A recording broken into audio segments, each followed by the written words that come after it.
My name's Jenny, and I'd just like to tell you of my personal experience of being a volunteer in Chayinda. When I was first approached about volunteering and whether I'd like to do it, I had lots of thoughts and lots of questions like you're going to have. But what I got out of working with those children and those families in Chayinda pulls at my heartstrings every day, so much so that I'm going back. What I most enjoyed about being a volunteer is the smiles. No matter what you did or couldn't do for them, they still smiled anyway. Especially the children, they laugh and smile with you every day. What I learned from them was that you don't need a lot of money to be happy. You don't need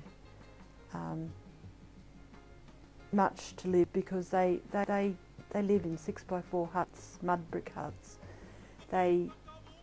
Some don't have roofs that don't leak, but they live happily together. They sleep up to 12 sometimes on the floor, dirt floor, with a bamboo mat. They keep huddled together because that keeps them warm. They may not have blankets.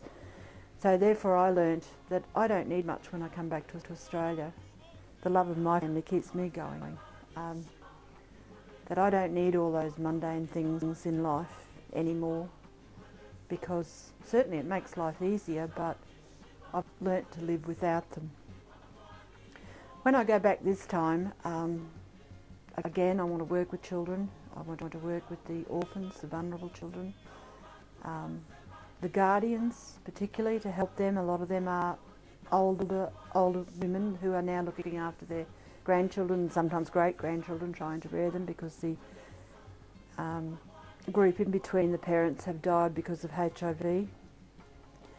One of the things I will do is pack light at this time. Take only one port. You can take two, but I'm taking a bigger port, and I'll put a little bit more in it, but it will be packed lighter, because there is some things you don't need to do. I found taking a shawl with me much easier than carting a big jumper, because the shawl keeps the cool morning air out. So that will be, the first thing in my report this time away, taking the big jumper. The major needs of the people of Chayinda, you find when you get there, and you find this out from the caregivers and the workers with Tigulazana Youth Vision, is what they want most out of life. Their number one concern is, especially the guardians, their number one concern is that they want the children now to be raised with an education, as in education, and also an education in health, because they don't want this generation of children who don't have HIV to die off like the last generation has died.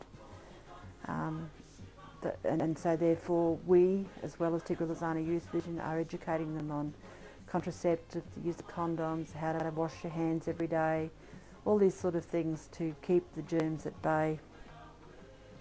And you must be guided by TYV, because they are the people that are there full-time and work with them. Long-term solutions, hopefully the long-term solution of this, with us working there, will make life easier. Again, we're educating them for the future, and hopefully these children that we educate for the future will then go on to university, maybe become doctors like they want to be. As one little child told me, I want to be like you, Auntie Jen, I want to give cuddles, which is very heart-rending. It is a joy to work as a volunteer, because you get so much out of it, and I would advise anybody who's watching this or reading this website to really think hard about volunteering, because it gives you such pleasure in the long run.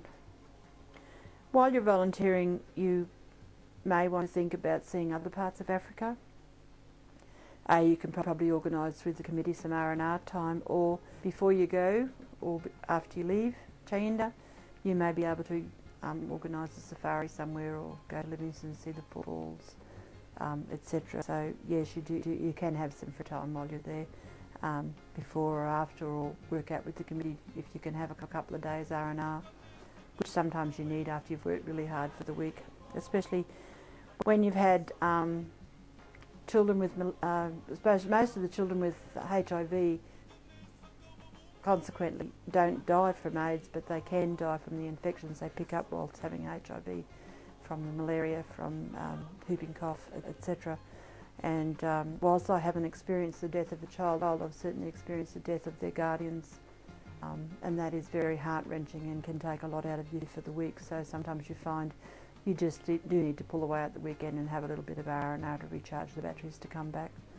But certainly, go for it. You will get so much pleasure out of it, believe you me.